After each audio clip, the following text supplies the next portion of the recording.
Živio je jednom jedan čovjek koji je volio loviti ptice i postavljati im zamke, pa su ga susjedi nazvali ptičarem. No jednog dana baš nije imao sreće. U njegovu zamku uplela se crna vrana koja se mu nije svidjela. Ljudskim glasom rekla mu je da će mu dotjerati 2 najbolje ptice, ako je pusti. Vrana mu je dotjerala 2 slavuja. Tako su lijepo pjevali da je njihov pjev dospio do cara, koji je naredio ptičaru da donese ta 2 slavuja.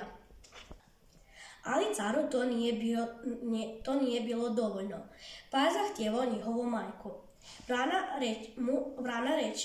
Vrana mu reče da od cara zatraži 1000 vreća pšenice kako bi je ulovili.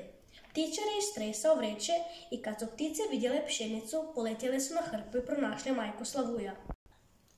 Ali caru ni to nije bilo dovoljno, pa je zahtijevao gospodaricu ptica.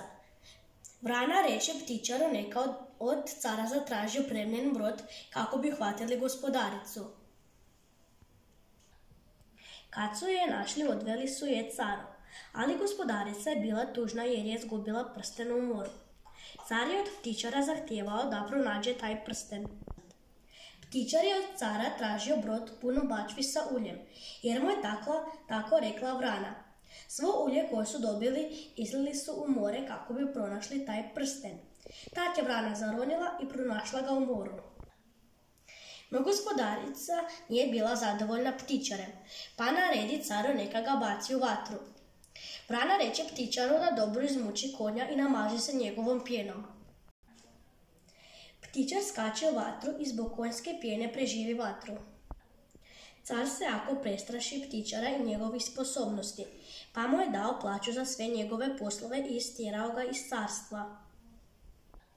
Ptičar odlazi iz carstva. Njegova prijateljica vrana ga je pratila jedan dio puta, ali nakon nekog vremena svako je otišao na svoju stranu.